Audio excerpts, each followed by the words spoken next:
ECW's full-blooded Italians were a weird stable. They were and are beloved to this day. But man, they were weird. Hell, even the name doesn't make much sense. Full-blooded Italians makes it seem like the guys are, well, Italian. The members coming from the well-known Italian cities of New York, West Warwick, Waynesboro, Atlanta, Philadelphia, Memphis, New York, Chicago, Brussels, New York, Hendersonville, New York, Springfield, New York, Hildesheim, and of course, New York. But what do an old ECW stable have to do with a wrestler you should be all looking out for? Don't worry, I'm not saying we should be expecting a 50-year-old to get in the ring and win a title in a major promotion. That would never work. Outside of AAA, of course, where the average age of their main eventers is 207, making the 58-year-old Ulf Herman a spring chicken, with Herman being the connection to the full-blooded Italians and the next monster of pro wrestling. The man born in Hildesheim, New York, Italy, is pretty well known in his hometown. He was a national swimming champion, a former judoka, I need to stop using this word, I cannot say it, a movie star, and arguably most well known for his time as a wrestler, something he still does to this day. And apparently, someone is booking the 58-year-old as their top champ. Shout out to whichever wiki drone who's just picking and choosing what part of the last 15 years to actually update, and Wrestling Cult for actually having him as champ as I write this. I'll definitely join your cult, and not because I'm scared of 7-foot tall, angry Italians. Now Ulf has passed on his love for wrestling, his love for making people of average height, dwarfs, and wrestling around the world to his daughter, Bo Joy, otherwise known as Bozilla. Now if the fact she competes in Japan and has Zilla in her name isn't enough to put across the fact she might be a little bit big, this is her stood next to slightly taller than average sized humans. Mei Sakurai, the one furthest left and shortest of the trio, is 5'5". The average height for women internationally is 5'3", meaning Bozilla is approximately 27 foot tall, or for you Americans not using the metric system, 2.5 Asian elephants. Although clearly scared to admit this to the world, those cowardly announcers bill her at 5'11", the same height as me. Yeah, come on now, come at me you haters, have at me. Joking, and the always 100% completely legit build heights of wrestlers aside, Bozilla is what Vince McRedacted would have killed for in a female star. She is built like an actual gaiju, and believably comes across as someone who could throw around a building, let alone a small, soft, squishy human. Going to Japan, where native Joshi wrestlers typically have a smaller stature, and the nation's history of big foreign monsters heels who just love to smack people around, was a great call for her excursion, especially for Marigold's first show.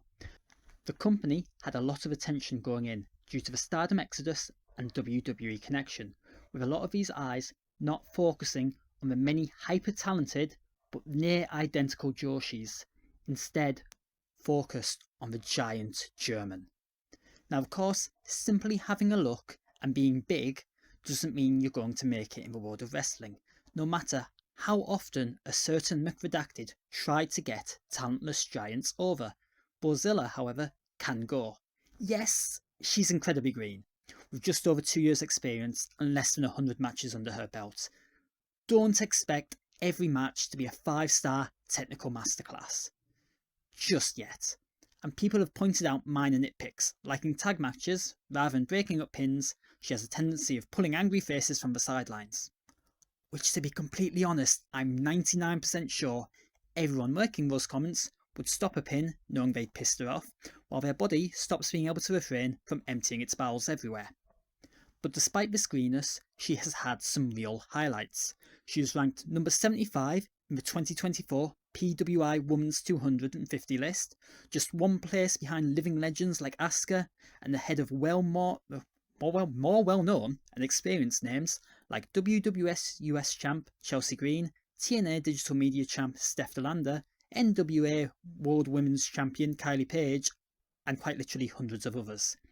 Not bad for someone with 2 years of experience. The fact she was also taught by her father and the legendary Can-Am Wrestling School that brought us the likes of the Motor City Machine Guns and Kaito Kiyomiya, a guy so good, he's won everything in Noah before making 25 and made them go, fuck, what do we do now? He's achieved everything and we've got another 20 years. She has likely got a much stronger handle on the basics than most people with her level of experience. She also started making a name in Marigold, where she was already a former tag champion, and had an honestly great match against Sari for the world title, playing up the long-term storyline starting originally with them teaming, cultivating to a classic David versus Goliath with the champion acting as the underdog.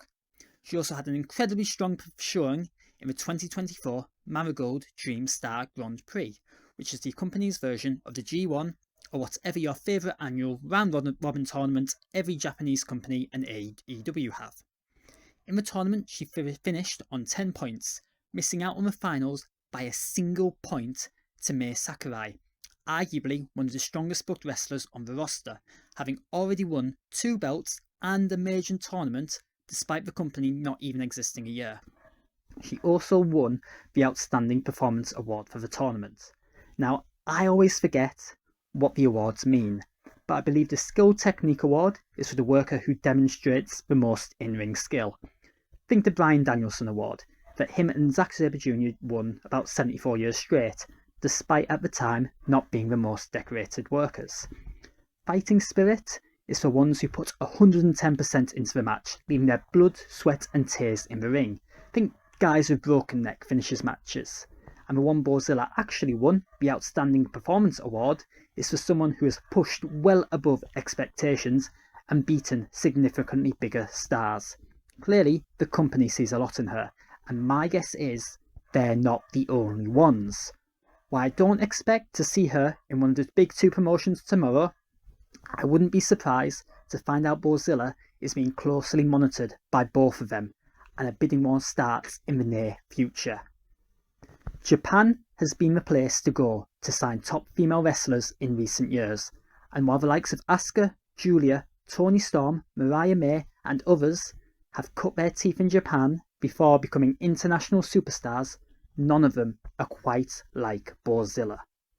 Whether it's her look, her family connections or the almost immediate backing as a future star, the German Gaiju Gaijin towers above her Marigold contemporaries and has the potential to not just climb a mountain to greatness, but to become the mountain itself, destroying all those who dare try to conquer it.